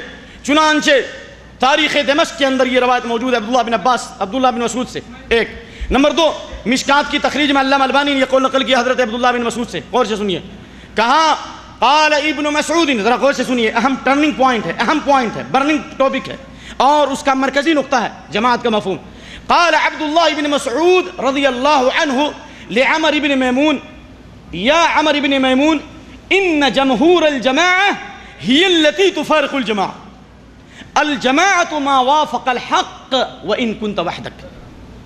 اے عمر بن میمون، سبحان اللہ، کسی کو سمجھائیے تو اس کا انداز یہ ہو، اس کا نام لے کے میٹھے انداز میں کہیے، اے عمر بن میمون، جمہور الجماعہ، جماعت کے اکثر لوگ، یعنی جو جماعت کے اکثر لوگ، امت کے اکثر لوگ، یہ جماعت سے دور ہیں، یعنی صحیح جماعت سے دور ہیں.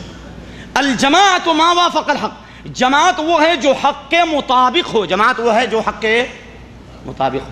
وَإِن كُنْتَ وَحْدَكَ، اگر پوری دنیا میں اکیلے حق پر ہو تم اکیلے جماعت ہو. کیوں؟ اس لیے کہ اللہ رب العالمین نے حضرت ابراہیم علیہ السلام کو پوری دنیا کے مقابلے اپنے زمانے میں امت کہا. ان ابراہیم کان امہ، اے قدوۃ و اماما و معلما للخیر، وما ذاک الا لتکمیلہ مقام الصبر والیقین اللتین تنال بہما الامامۃ فی الدین. حضرت ابراہیم کو اللہ نے امت کہا اس لیے کہ ابراہیم علیہ السلام کو اللہ نے امت اس لیے کہا کہ ابراہیم علیہ السلام حق پر تھے اور اللہ نے حق کی بنیاد پر انہوں کو امام بنایا اور ان کو اللہ نے آئیڈیل بنایا، خیر کا معلم بنایا. لیکن چاہتے سب ہیں کہ ہو اوج ثریا پہ مقیم، پہلے ویسا کوئی پیدا کرے قلب سلیم. جب تک کہ وہ صفات ہمارے اندر نہیں ہوں گے، جب تک کہ وہ خوبیاں ہمارے اندر نہیں ہوں گی، ہم جماعت کہلانے کے مستحق ہو سکتے نہیں ہو سکتے. لیکن شکایت ہے، نہ شکوہ ہیں خزاؤں کا چمن میں اے چمن والو، نہ شکوہ ہیں خزاؤں کا چمن میں اے چمن والو.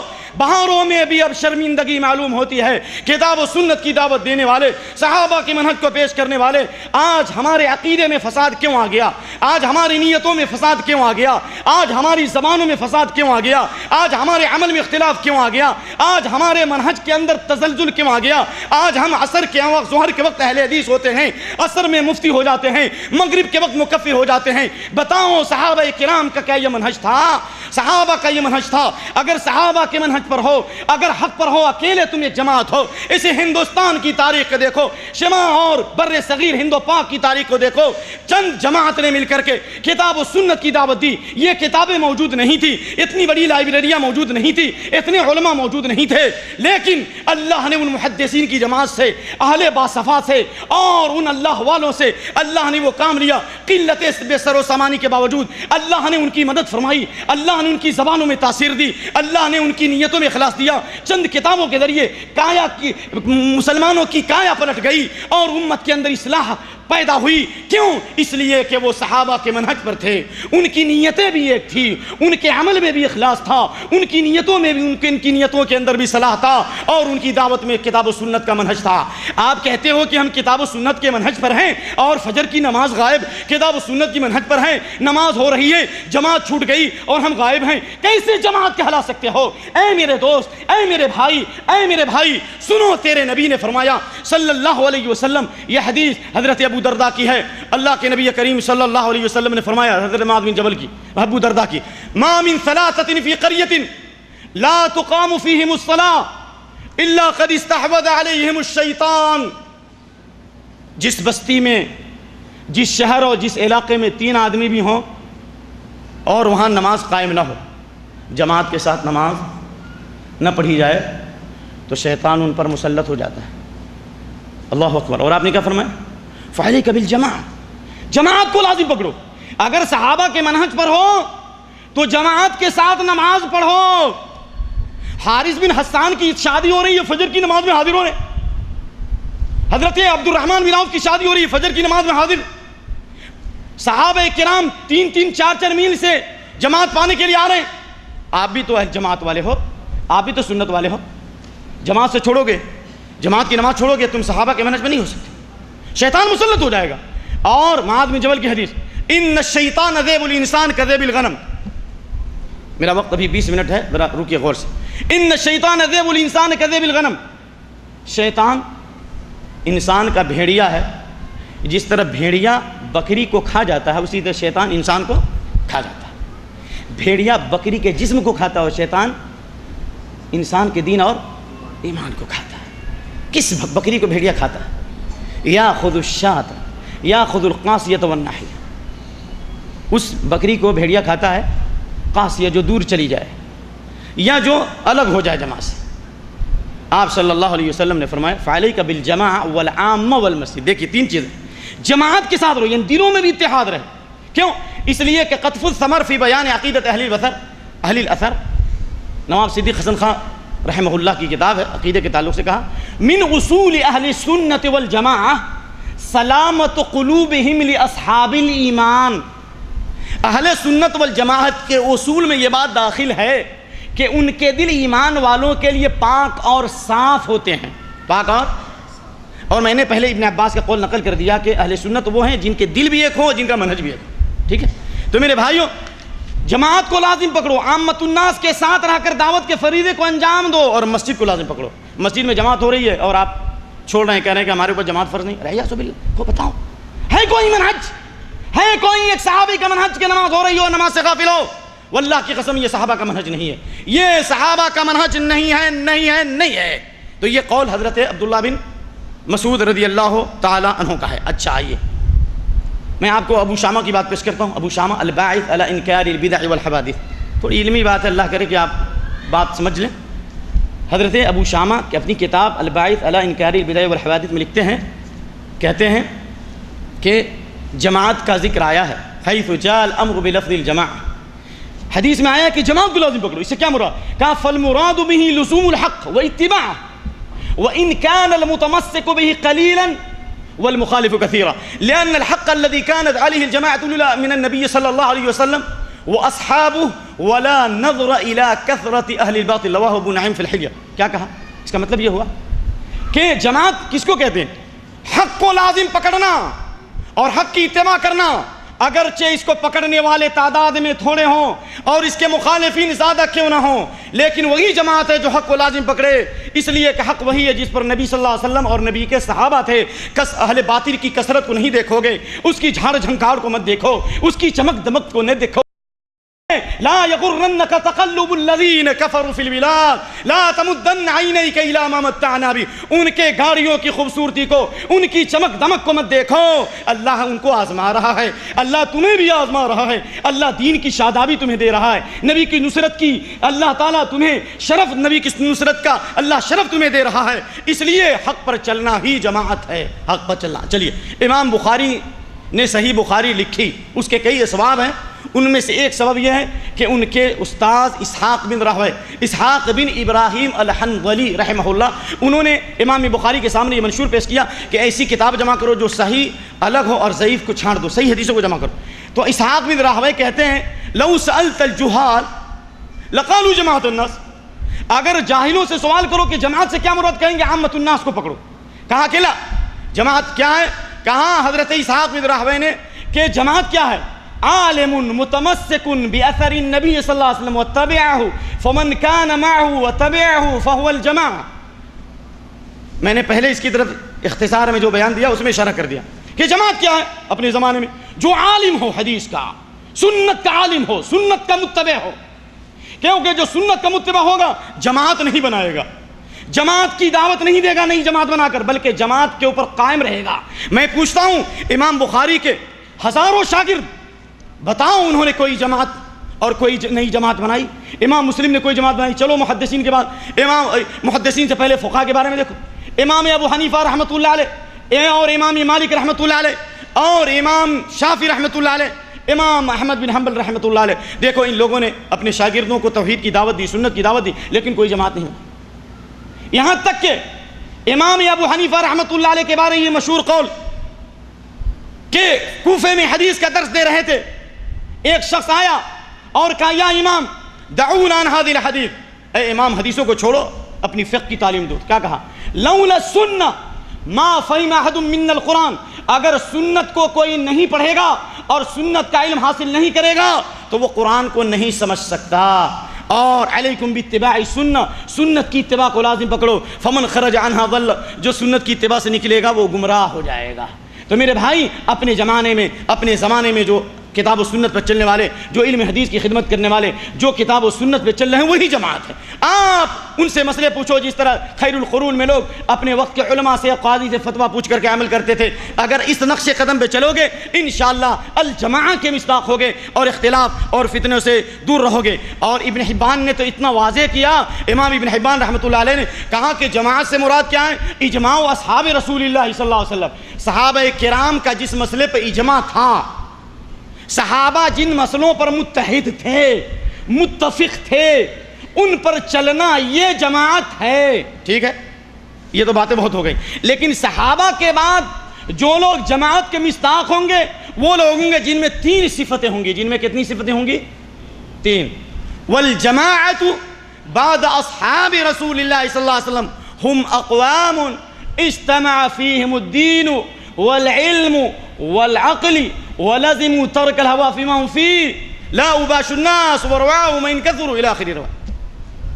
کہا نبی کے بعد جماعت کے مصداق وہ لوگ ہوں گے جن کے اندر دین بھی ہو، دین، اور آپ کو معلوم ہے کہ دین کے اندر صرف نماز اور روزہ ہی نہیں ہے، دین کے اندر ایمان بھی ہے، اسلام بھی ہے، اور احسان بھی ہے، اخلاص بھی ہے، اخلاص اور ایمان بھی ہے، ایمان کا علم ہو اور اسلام پر کاربند بھی ہو اور نیتوں میں اخلاص بھی ہو، دین ہو جس کے اندر عمل ہو، بے عمل کبھی جماعت کا مصداق نہیں ہو سکتا۔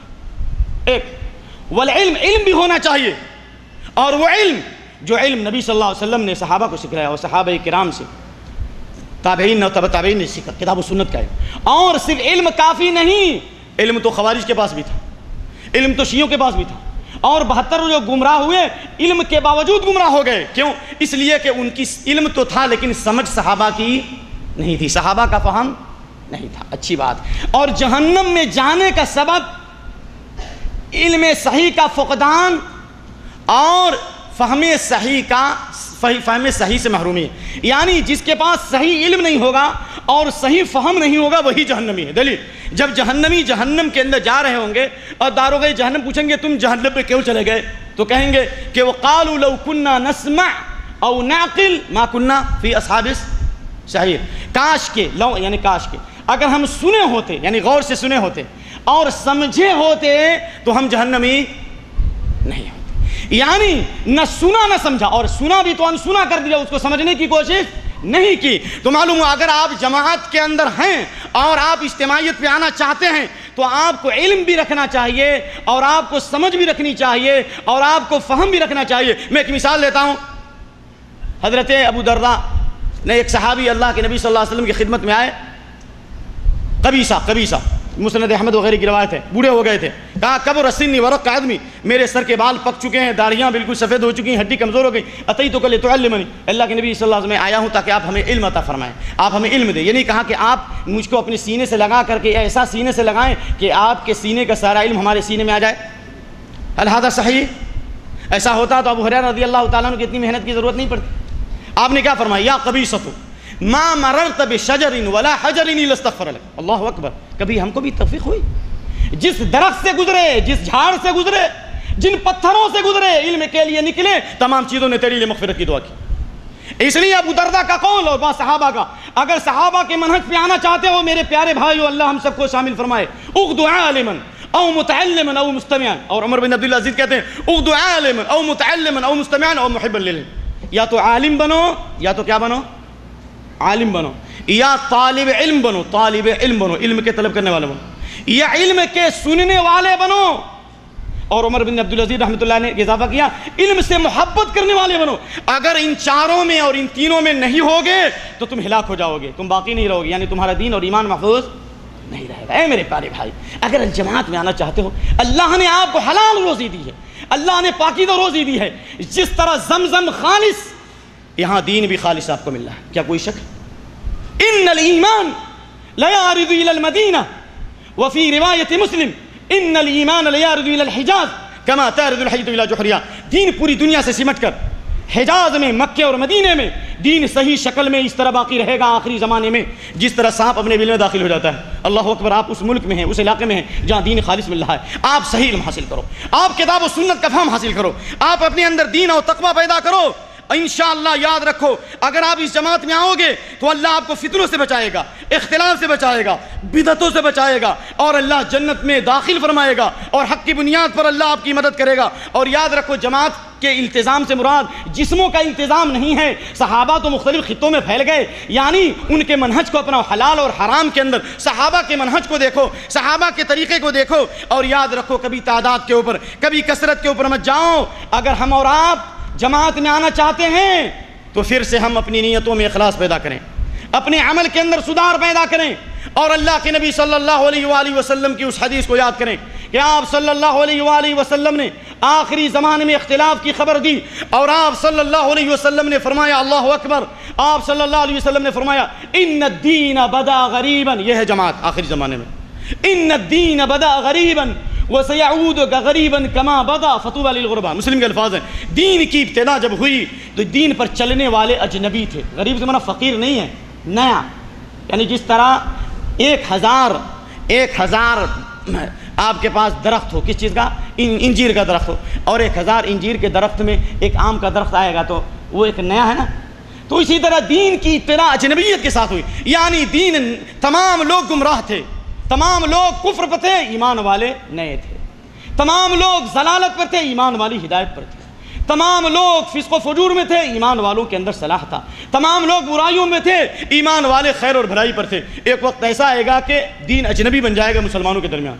آپ نے فرمایا ان دین پر چلنے والے تھوڑی تعداد میں جو لوگ ہوں گے، غربا کے لیے خوشخبری ہے۔ غربا کون؟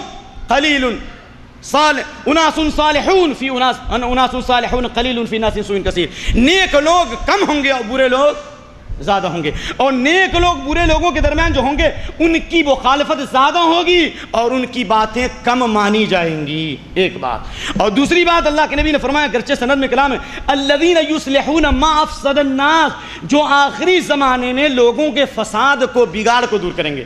کبھی ہمیں توفیق ہوئی، صحابہ کرام تو سلام پھیلاتے تھے، آپ صلی اللہ علیہ وسلم نے یہ تبلیغ کی، عبداللہ بن سلام یہودی نے یہ حدیث سنی تو اسلام لے آئے، افشوا السلام، اطعموا الطعام، صلوا الارحام، وصلوا باللیل والناس نیام تدخلوا الجنۃ بسلام، سلام پھیلاؤ۔ ایک مثال دے رہا ہوں، کھانا کھلاؤ، صرف مالداروں کو نہیں، غریبوں کو، مسکینوں کو، علماء کو، جی، صلوا الارحام، رشتوں کو جوڑو، وصلوا باللیل والناس نیام، رات میں اٹھ کر عبادت کرو، سلامتی کے ساتھ جنت میں چلے جاؤ گے۔ یہ بھی تو صحابہ کا منہج ہے کہ ہمیں توفیق ہوئی۔ صحابہ تو بازاروں میں جا کے سلام پھیلاتے تھے، اور آج ہمارا حال کیا ہے؟ ان بین یدی الساعۃ تسلیم الخاصہ، قیامت کی علامت یہ ہے کہ لوگ اپنے لوگوں کو سلام کریں گے۔ تو اگر صحابہ کا منہج ہے تو ہم کو سلامتی کے ساتھ زندگی گزارنی چاہیے، اور ہم کو اختلاف سے بچنا چاہیے۔ اس لیے میرے بھائیو، یہ صحابہ کے منہج کو اپنائیے۔ اور جماعت سے ہٹنے کی کیا وجہ ہے؟ میری تمام باتوں کا خلاصہ یہ ہے کہ جب تک شرک و بدعت کی دعوت ہوگی، کبھی امت متحد نہیں ہو سکتی ہے۔ اللہ نے فرمایا اقیموا الصلاۃ ولا تکونوا من المشرکین من الذین فرقوا دینهم وکانوا شیعا، نماز قائم کرو، مشرکوں میں سے مت ہو جاؤ، کیونکہ مشرکین متفرق ہو گئے۔ یعنی اگر تم بھی نماز چھوڑ دو گے، شرک پہ آ جاؤ گے، اور شرک پہ آ جاؤ گے تمہارے اندر اختلاف اور فتنہ آ جائے گا۔ اور اختلاف کی بڑی وجہ سنت سے ہٹنا، سنت سے بغاوت۔ اللہ کے نبی صلی اللہ علیہ وآلہ وسلم نے فرمایا ما اطلع قوم کتاب اللہ ولا سنت نبیہم الا جعل اللہ باسم بینہم، جو قوم اللہ کی کتاب اور نبی کی سنت کو چھوڑ دے گی، اللہ اس قوم کو آپسی اختلاف میں ڈال دے گا۔ اے میرے پیارے بھائی، یہ تو روایت بالکل صحیح ہے۔ تو ہم اور آپ جب کتاب و سنت سے ہٹیں گے، اختلاف آئے گا۔ اگر ہم کتاب و سنت پہ ہیں پھر بھی اتحاد نہیں، اس کا مطلب یہ ہے کہ دعویٰ محمدی کا ہے، سنت کی پیروی نہ رہی۔ ہم محمدی کا دعویٰ ضرور کرتے ہیں لیکن ہمارے اندر سنت کی اتباع نہیں ہے۔ ہمیں اپنے ایمان کا احتساب کرنا چاہیے۔ اور یاد رکھیے، اختلاف کی وجہوں میں سے ایک بڑی وجہ یہ ہے صحابہ کرام کے منہج سے ہٹنا۔ اللہ کے نبی صلی اللہ علیہ وسلم نے فرمایا فَإِنَّهُ مَن يَعِشْ مِنكُم مِّن بَعْدِي فَسَيَرَىٰ اخْتِلَافًا كَثِيرًا۔ آج بہت سارے لوگ قرآن کا معنی، نیا معنی پیدا کر رہے ہیں، قرآن کی ایک نئی تفسیر کر رہے ہیں۔ جو آدمی آ رہا ہے کتاب لکھ دے رہا ہے قرآن کی نئی تفسیر۔ ارے نئی تفسیر کیا ہے؟ Old is gold. فَإِنَّ الْأَوَّلَ، حضرت ابو درداء نے کہا یا معاشر القراء خذوا طریق من کان قبلکم، اپنے سے پہلوں کے طریقے کو اختیار کرو۔ فَإِنَّ الْأَوَّلَ لَمْ يَدْعَ لِلْآخِرِ مَقَالًا، کیونکہ صحابہ جو پہلے آئے انہوں نے بعد والوں کے لیے کوئی راستہ نہیں چھوڑا، یعنی صحابہ کے منہج پہ چلو۔ اور امام مالک کیا کہتے تھے؟ لَن يُصْلِحَ آخِرَ هَذِهِ الْأُمَّةِ إِلَّا مَا أَصْلَحَ أَوَّلَهَا، اس امت کے پچھلوں کی اصلاح اگلوں کے طریقے پر ہوگی، یعنی بعد والے جو آئیں گے ان کی اصلاح پچھلوں کے طریقے پر، یعنی صحابہ کے طریقے پر ہوگی، جن کے بارے میں ابھی فرماتے ہیں عمران بن حسین اور نعمان بن بشیر اور ابو ہریرہ اور عائشہ اور جابر بن سمرہ اور دیگر صحابہ سے حدیث جس میں آپ سے فرمایا خیر الناس قرنی ثم الذین یلونہم ثم الذین یلونہم۔ سبحان اللہ، سبحان اللہ، سب سے بہتر زمانہ میرا زمانہ، اللہ اکبر، اور اس کے بعد والا زمانہ یعنی تابعین کا، اور اس کے بعد تبع تابعین، ٹھیک ہے۔ اور آپ صلی اللہ علیہ وسلم نے جابر بن سمرہ والی حدیث جس کے اندر آپ صلی اللہ علیہ وسلم نے فرمایا، حضرت عمر نے خطبہ دیا، خطب عمر الناس بالجابیہ فقال ان رسول اللہ صلی اللہ علیہ وسلم قام فی مثل مقام هذا۔ حضرت عمر رضی اللہ عنہ نے جابیہ میں خطبہ دیا، بڑا مشہور خطبہ ہے، کہا کہ اسی طرح اللہ کے نبی نے کھڑے ہو کر خطبہ دیا۔ خطیب کی شان یہ ہے کہ اگر کوئی عذر نہ ہو، بہتر ہو تو کھڑے ہو کر ہی خطبہ دے، کیونکہ اللہ کے نبی نے کھڑے ہو کر خطبہ دیا، یہ سنت ہے، ٹھیک ہے۔ اور کہا احسنوا الی اصحابی، احسنوا الی اصحابی، اجتماعیت کب ہوگی؟ خلفائے راشدین خیر القرون کے منہج پر چلو، میرے صحابہ کے ساتھ بھلائی کرو، میرا اور اس کے بعد جو زمانہ آیا اور اس کے بعد جو زمانہ آیا، یعنی 222 ہجری کا زمانہ تابعین و تبع تابعین تک، ان زمانوں کے اوپر چلو۔ کیوں؟ اس لیے کہ آپ صلی اللہ علیہ وآلہ وسلم کی حدیث ہے اس کے بعد جو لوگ آئیں گے وہ ان کے اندر موٹاپا آ جائے گا اور وہ لوگ قسمیں زیادہ کھائیں گے، جھوٹی گواہی دیں گے، اور آپ نے فرمایا من اراد بحبوحۃ الجنہ فلیلزم الجماعہ۔ یہ دیکھیے 3 زمانوں کے بعد نبی نے جماعت کا لفظ استعمال فرمایا، پہلے 3 زمانے کا ذکر کیا نا، اور اس کے بعد جماعت کا ذکر فرمایا کہ جو جنت کے بیچ میں جانا چاہتا ہے اس کو چاہیے کہ جماعت پہ چلے، یعنی خیر القرون کے نقش قدم پر چلے، خیر القرون کے نقش۔ اس کا مفہوم مخالف یہ ہے جو خیر القرون کے منہج سے ہٹے گا وہ ہمیشہ اختلاف کا اور فتنے کا شکار رہے گا۔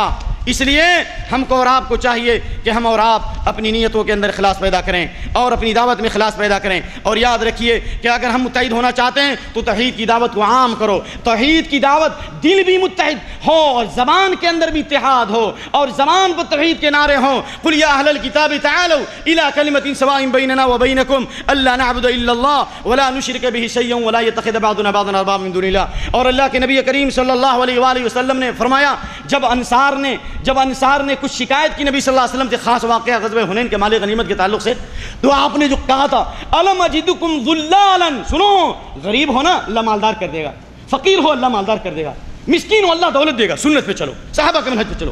الم اجدکم ضلالا فہداکم اللہ بی وعالۃ فغناکم اللہ بی وکنتم متفرقین فالفکم اللہ بی. تم گمراہ تھے، اللہ نے میرے ذریعے ہدایت دی. اللہ اکبر. تم غریب تھے، اللہ نے تم کو مالدار کر دیا. سبحان اللہ. اور تم متفرق تھے، سینکڑوں سال تک جنگیں چلی، بواس کی جنگ، داعش کی جنگ، غبرہ کی جنگ، صدیوں تک جنگ چلی. لیکن جب نبی نے منہج پیش کیا، دعوت پیش کی، رب کی عبادت پیش کی، ایک رب ہے، ایک قبلہ ہے، ایک زمین ہے، ایک اللہ کی عبادت کرو، ایک نبی کی سنت پہ چلو، اللہ نے تمہارے دلوں میں جوڑ پیدا کر دیا. تو اگر ہم متحد ہونا چاہتے ہیں تو ہم کو چاہیے کہ ان چیزوں کا خاص خیال رکھیں اور اسی طریقے سے رشتہ داری کو باقی رکھیں. آج بھائی بھائی سے کٹ رہا ہے، دوست دوست سے کٹ رہا ہے، اور اللہ کے نبی صلی اللہ علیہ وآلہ وسلم کی حدیث ہے، آپ صلی اللہ علیہ وسلم نے فرمایا ما من ذنب اجدر ان يعجل الله لصاحبه العقوبة في الدنيا مع ما يدخر له في الآخرة من البغي وقطيعة الرحم والكذب والخيانة حتى إن أهل البيت ليكونوا فجرا فتنمو أموالهم ويكثر عددهم إذا تواصلوا. رواه الطبراني وصححه الألباني في صحيح الترغيب. اللہ کے نبی صلی اللہ علیہ وسلم نے فرمایا کسی گناہ کی سزا اللہ جلدی نہیں دیتا، چند گناہوں کی سزا اللہ دنیا میں بھی دے گا اور آخرت میں بھی اس کو ذخیرہ جمع کرے گا. نمبر ایک، ظلم کرو گے متحد نہیں ہو سکتے، رشتوں کو کاٹو گے کبھی جماعت میں نہیں آ سکتے، جھوٹ بولو گے کبھی اتحاد پیدا نہیں ہو سکتا، امانت میں خیانت کرو گے کبھی دلوں میں اتحاد نہیں پیدا ہو سکتا. اور آپ نے فرمایا یہاں تک کہ گھر والے فسق و فجور کے شکار ہوں، گناہوں میں بھی مبتلا ہوں، لیکن رشتوں کو جوڑتے ہیں تو ان کے مال میں بھی اضافہ ہوتا ہے اور اللہ ان کی طاقت میں بھی اضافہ کرتا ہے. اللہ اکبر. اور آپ نے فرمایا ان اعجل الطاعت ثوابا لصلۃ، سب سے جلد جس چیز کا بدلہ اللہ دیتا ہے وہ رشتوں کو جوڑنا ہے. رشتوں کو جوڑو، یہ نبی کی سنت ہے، صحابہ کا منہج ہے.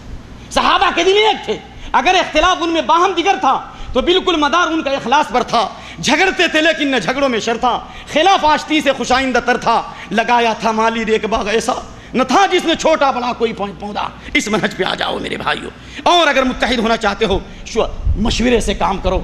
اللہ کے نبی صلی اللہ علیہ وسلم نے فرمایا اذا كانت امراؤكم شراركم واغنياؤكم بخلاءكم واموركم الى نسائكم فبطن اللفظ خير لكم من ظهرها. رواه الترمذي وصححه الالباني. اذا كانت امراء، جب تمہارے امراء شریر ہو جائیں اور تمہارے مالدار بخیل ہو جائیں اور تم عورتوں کے غلام ہو جاؤ تو زمین کا پیٹ تمہاری پیٹھ سے بہتر ہے. زمین میں ڈوب جانا بہتر ہے زندہ رہنے سے. لیکن اس کے مقابلے میں جب تمہارے مالدار سخی ہوں اور تمہارے امراء اچھے ہوں اور وہ امورکم شورا بینکم، اور تمہارے معاملات باہمی مشورے سے ہوں تو زمین کا پیٹ اس کی پیٹھ سے بہتر ہے. زمین میں چمک دمک آئے گی، زمین میں رونق ہوگی، زمین میں تصد و شادابی ہوگی، محبت کا ایک حسین ماحول ہوگا. اے میرے بھائیو، اگر آپ چاہتے ہو جماعت پہ رہنا اور جماعت کو مضبوط کرنا، بیت المال کا اگر عالمی نظام نہیں ہے تو ہم ان بیواؤں کی شادیاں نہیں کرائیں گے. اور وہ لوگ جو مرتد ہو رہے ہیں ان کے دین کی حفاظت کون کرے گا؟ وہ عورتیں جو اپنی عزت و پاک دامنی کو دھو رہی ہیں، ہمارے ملکوں کے اندر دشمنان اسلام نے محلوں کے اندر اور دیہاتوں میں عورتوں کو کم پیسے پر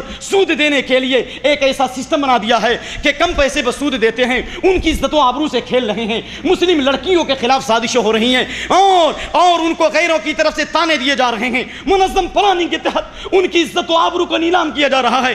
اے میرے بھائیو، اگر ہم چاہتے ہیں الجماعت پہ چلنا، ہم اپنے مالوں کے اندر بھی کرامت لائیں. اور یاد رکھو لولا المال لتمنن بنا الاغنیاء. سبحان اللہ. سفیان بن عیینہ کہتے ہیں اگر ہمارے پاس مال نہ ہو تو اغنیاء ہمیں مندیل بنا لیں. مال ہے، مال جعل اللہ لکم قیاما، اللہ نے نماز کے لیے جس طرح کا بغیر نماز قیام کے نماز ہو سکتی ہے نا، نماز کے لیے قیام شرط ہے، ٹھیک ہے، اسی طرح زندگی کے قیام کے لیے مال ضروری. مالوں کو صحیح طور پہ استعمال کرو. آپ اپنے علاقوں میں، اپنے گھروں میں ایک بیت المال قائم کر کے غربا اور مساکین کی مدد کیجئے گا. انشاءاللہ آپ آہستہ آہستہ آپ پھیل جائیں گے اور آپ کی دعوت کے اندر تر و تازگی آ جائے گی. اور آپ انشاءاللہ العزیز، ہم اکیلے ہی چلے تھے جانب منزل مگر لوگ ساتھ آتے گئے اور کارواں بنتا گیا. ہم اللہ کے اسماء حسنہ صفات علی سے اس بھرے مجمع میں دعا کرتے ہیں کہ اللہ ہمیں علماء کی، دعات کی، مخلصین کی پاکیزہ اور اچھی ٹیم عطا فرما. اے اللہ ہمیں اس بات کی توفیق دے کہ ہمارے اسلاف نے قلت تعداد اور بے سر و سامانی کے باوجود ترائی نیپال سے لے کر انڈیا کے مغرب اور مشرق تک اور بر صغیر ہند و پاک تک کتاب و سنت کی دعوت کو پہنچائی ہے. اے اللہ ہمیں وہ طاقت دے، ہمیں وہ قوت دے، ہمیں وہ تاثیر دے، ہمیں وہ اسباب دے کہ ہم بھی تیرے نبی کی سنت کو پیش کریں. ہم تیرے نبی کے صحابہ کی عظمت کو پیش کریں. اے اللہ ہم کتاب و سنت کی وہ دعوت دیں جو تیرے نبی کے صحابہ نے دعوت دی. اشداء علی الکفار رحماء بینہم سیماہم فی وجوہ من اثر السجود. صحابہ کرام اپنی پیشانیوں کو لے کر گئے, اپنی اخلاق کو لے کر کے گئے, اپنے کردار کو لے کے گئے, اپنے عمل کو لے کر کے گئے, اپنی دعوت کو لے کر کے گئے. اے اللہ ہمیں اس پاکیزہ جماعت میں شامل فرما.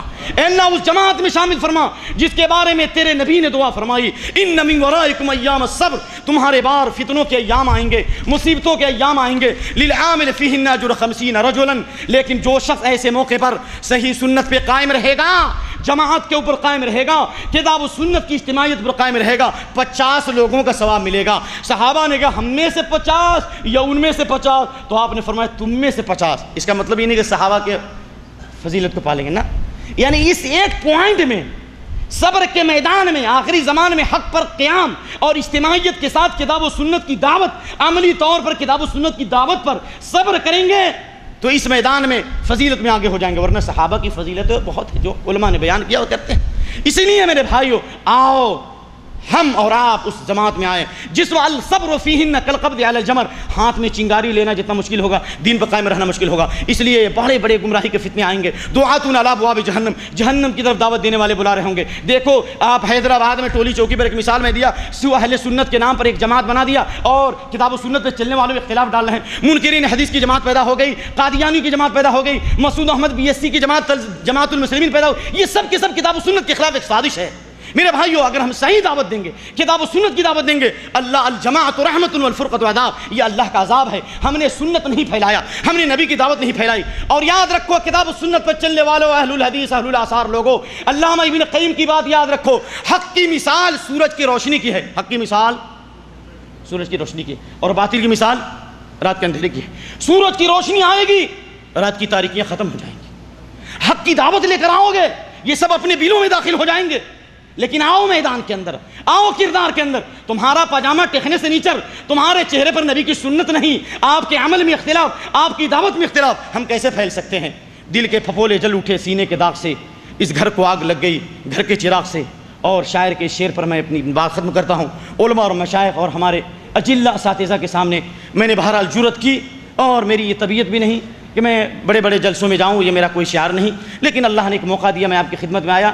میں اس امید کے ساتھ آپ سے رخصت ہوتا ہوں کہ ہم میں سے اللہ تعالیٰ کچھ لوگوں کو یا سب لوگوں کو اللہ اس بات کی توفیق دے کہ جماعت کے مفہوم کو سمجھنے کے بعد ہم اپنے اندر تبدیلی لائیں, جماعت کے ساتھ نماز پڑھیں, کتاب و سنت کے اوپر آئیں, دلوں میں اتحاد پیدا کریں, رشتوں کو جوڑیں, اور صحابہ کرام کی سیرت کا مطالعہ کریں, قرآن و سنت کا مطالعہ کریں جس طرح سلف صالحین نے مطالعہ کیا تھا. اور ہندوستان میں آزادی کی جو تحریک چلی تھی اس کے اندر مولانا ولایت علی صادق پوری نے صرف کتاب و سنت پر چلتے ہوئے صرف ایک حیدرآباد میں ہزاروں بیواؤں کی شادیاں کرائیں. ان کے بچے قرآن و سنت کے نصوص کو یاد کرتے تھے. بہت سارے واقعات ہیں, ہم بھی اپنے بچوں کو ایسی ٹریننگ دیں. ہمارے بچے انگلش میڈیم میں پڑھ رہے ہیں, ڈاگ اور کیٹ کی تعلیم لے رہے ہیں, تو طفل میں بوائے کیسے ماں باپ کے اعتبار کی, دودھ تو ڈبے کا ہے, تعلیم ہے سرکار کی. ربنا ظلمنا انفسنا وان لم تغفر لنا وترحمنا لنكونن من الخاسرین. وصلی اللہ تعالی علی خیر خلق محمد وعلی آلہ واصحابہ اجمعین. والسلام علیکم ورحمۃ اللہ وبرکاتہ.